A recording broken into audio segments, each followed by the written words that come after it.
is a really cool day. I have a friend coming over to the studio and I'm gonna take some headshots of her. I'm gonna take her photos. She is an actress and she needs some new professional photos. She wants to have some natural photos. She wants to do some sports photos, like in sporty outfits, so she can be casted for like I don't know, commercials or something to do with sports.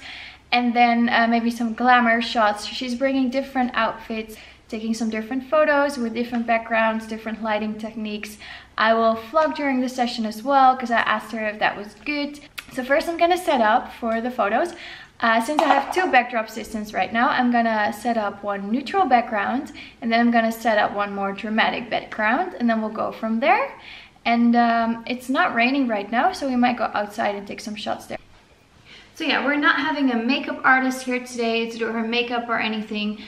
She's just doing her own makeup and her own hair, and she's just bringing different outfits. So I'm photographing today with two of these lovely speed lights. It's the Nikon Speedlight SP700, not sponsored, I just use them like all the time. Here is my good old friend, my Nikon D750 with my 28-70mm lens, aperture 2.8. I will use this one for the moment, like when we're staying inside. If we decide to go outside and take some photos there, I will use my prime lens, my Nikon I will use the body, the Nikon D610, with my prime lens, the 50mm lens, aperture 1.8, which is not an expensive lens at all, but it's just a very cool portrait lens. Yeah, I'm setting up for now. And I forgot to add the speed lights. One will be placed on top of my camera and it'll be on the master setting and it'll point towards the ceiling just to give a little bit of extra light. And then the other speed light will be in the softbox. It's a Westcott 50-inch softbox, and it will be on the remote setting. And I'm not quite sure if when I use a darker backdrop, I might just put a trigger on my camera and then a trigger on the speed light, which is in the softbox, so I don't have any extra light coming from the ceiling. But if I do a lighter backdrop with like softer light, then I might add this extra light coming from the ceiling, but I'll just put it on a lower setting. Okay, so I got a backdrop to review. Well, hello and good morning. Today I'm going to open this package. There should be like a canvas backdrop inside. Okay, so here we go. Let's open up this package. I really hope this backdrop doesn't have like a very strong smell when I open it. Sometimes that can happen and then your whole studio just smells weird when people come in. You don't want that to happen. But we'll see how it goes. They have vinyl and canvas. The girl who I had contact with advised me to get canvas, even though you cannot like wipe it off, so it's kind of like not useful for a cake smash session. Then I would say you would have to use vinyl, but canvas might be really cool for like portraits and sitter sessions and newborn sessions. So I've never had a canvas backdrop, so I'm really excited to see what it's gonna be like. I ordered 2 meters wide or 2.5 meters wide and 3 meters long. And I'm just gonna show you a screenshot of the color I ordered. This is what's inside. I think it's really cool. It was like a dark brownish color, but not even, but just a little bit structured. They pack it really well. This is like the 3rd layer of packaging. It doesn't smell too bad. It does have a little bit of a smell, but not like a super chemical smell. It's quite heavy. It feels smooth, or you can see the color. I think it might also, I think it's like wrinkle-free fabric. This looks really good. It's not really canvas the way I would imagine canvas to be. It's like a synthetic material. Okay, as you can see in the background right now, it is quite wrinkled. I'll just show you a close-up. So this is what it looks like now. But I mean, it definitely has potential. Maybe you have to iron it. I don't know. I don't know if you can wash it actually. I should check that. It shouldn't really wrinkle. It is a little bit wrinkled. I will just see what it looks like I put it on my backdrop system. I'm impressed with how easy it is to get the wrinkles out. You just have to put some clamps on the side as well to pull the fabric straight, and then you really don't have any wrinkles. I'm not quite sure with the design. I thought it would be different when I picked it out on the website. It was late and I thought it would be fun to have like a darker brown backdrop, which is not really the case. So I just placed like not only like 2 of these things on the side, like 1 on each side. And you can see that it's pretty much like wrinkle free. Well, don't look at that part, but anyway, this is looking good. Let me see if I can get the real color in. It's looking pretty good. And they have really cool designs. I'm just gonna leave it underneath it and we're gonna use it a little bit later. But first I'm gonna go and start with a darker backdrop and a white one. Yes.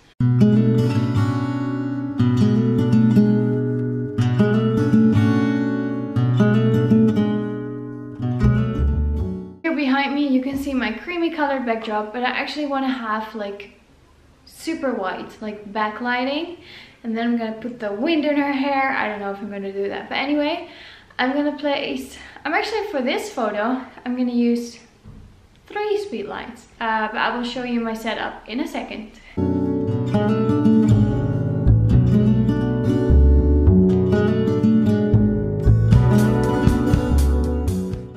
So in order to take a photo with backlighting, I'm gonna get a few more light stands and all of my triggers.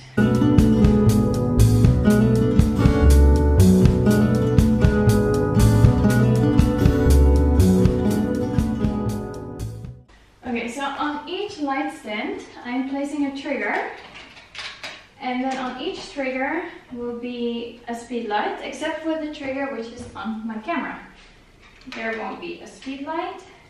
But yeah, on the 2 light stands will be a speed light, and then in my softbox will be the 3rd speed light, so that I can really light the background behind her and at the same time have like a catch light in her eye from my Westcott 50-inch softbox. So this one also needs a trigger and the speed light. So here I have my very fancy, not so fancy, but very effective multi-functional wind machine, which is just a fan which you can put a little bit higher and it works. No, I forgot 1 speed light, but anyway, so here you can see a speed light on a trigger. It's my Nikon. Here you can see the speed light with a trigger. Here's the beautiful fan. Okay, speed light there is still missing, and then there will be a trigger on top of my camera to some of the other triggers and signal that it should fire. This is the cheaper flash. I had like 3 of them, or 4. 3 of them broke down. This is the last one standing, so it's not very good quality. But let me just do a pull back. So this is gonna be for the photos with just a bright and white backlit background. Okay, so my friend is here and I was just gonna share my camera settings with you. So I got my shutter speed at 200, my aperture is at f4 right now because I don't need a blurry background because it's white anyway. And then my ISO will be 640. So I got my 3 triggers on the light stands and then 1 trigger on my camera, and all 3 flashes are set at 1/32.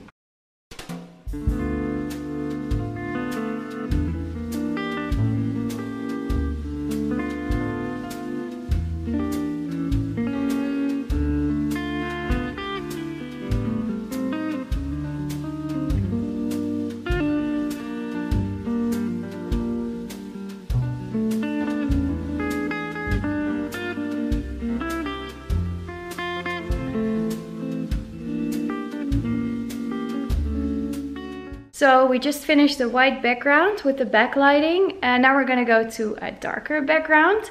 So I've turned off the extra speed lights and the extra triggers. Now I'm just working with 1 speed light, which is inside the 50-inch softbox. And there's a trigger on the speed light and also a trigger on top of my camera. So you only have light coming from 1 source, and it's just from the softbox. I placed it a little bit higher, so you kind of have the light falling on her face and then just slightly on the other cheek as well, and then having 2 catch lights in her eyes. So we're just going to continue with that.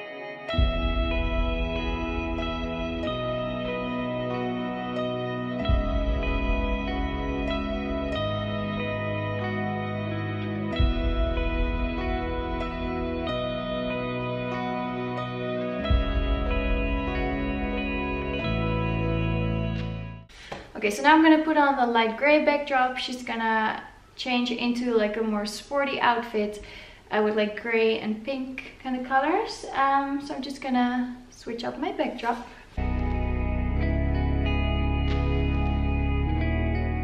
For this light gray backdrop, I have my speed light on top of my camera.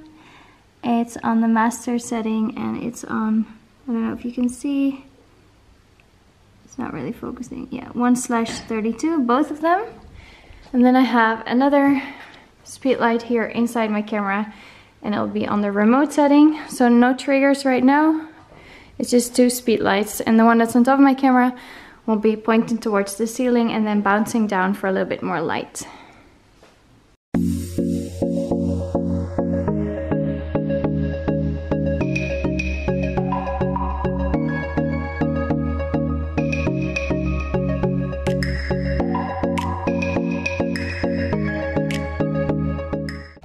Okay, so now we're gonna try out the backdrop that was sent to me to test out.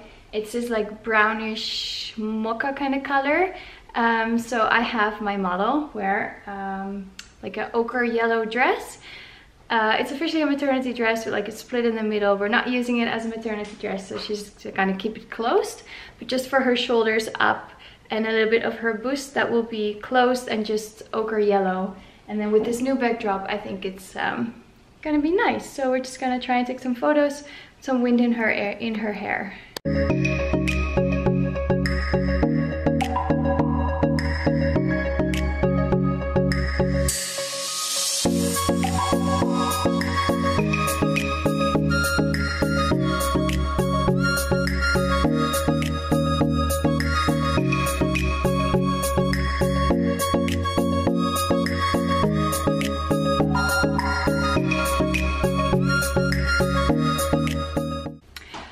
So surprisingly, the background actually photographed really well. I quite like the colors. It looks really beautiful on her skin and with the dress she was wearing.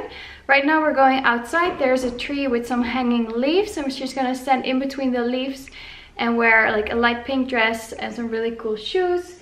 And then we're just gonna take some few photos outside. So I'm bringing my Nikon D610 with my 50mm prime lens.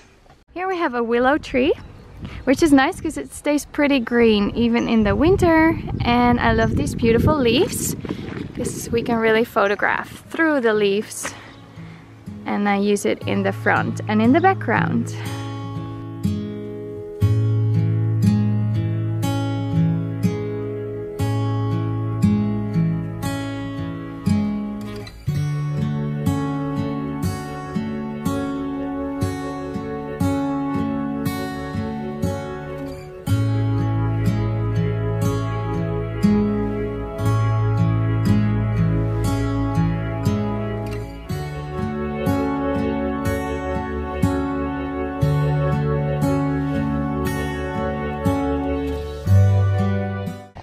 Okay, so I'm super happy with the tree. I hope they'll never take it down because it's like 2-minute walking from the studio. We're gonna head back inside, I guess. So as we were taking photos outside, I had my aperture at 2.2, my shutter speed at 800, and my ISO at 100. Here you just see a few images. Upside down, but anyway, just to give you an idea. Just try to show you some different techniques as far as lighting. With backlighting, just using one light, just using 2 lights with one bouncing off the ceiling, one coming from the side. Using natural light outside. I didn't use a reflector because the light was so soft. I didn't feel like I had to. Yeah, the girl used different outfits. She can use the photos in her portfolio, and then I could show you how I take photos. Like portrait photos in the studio and outside. I tried to share my settings with you. So hopefully that was useful. So yeah, I used this backdrop and I was quite surprised with the way it looked. I'll show you the photos. The material is really interesting. I don't know if you can wipe it off with like a wet cloth if it gets dirty, or if you can wash it. But at least if you clip it to the sides and then in the top, it doesn't have any wrinkles, and it just came out of the package like yesterday or the day before yesterday. I didn't have it anywhere to hang. I actually folded it up. I put it aside and I just placed it on the backdrop today. So it wasn't hanging anywhere to get the creases out. This is just the way it came. If you use it as a floor drop as well, I'm not quite sure how you can get the creases out, because then you have no clamps on the side to stretch it out. But anyway, I'm really surprised with the quality. So yeah, I will post the website here somewhere in the screen. This wasn't like a sponsored video. I don't have a discount code for you. They did send me this backdrop to review it, so it was kind of sponsored. I don't know. Anyway, I really hope you enjoyed this video. Please like, subscribe, leave a comment. Then I'll see you in the comments and you'll see me in my next video. Bye.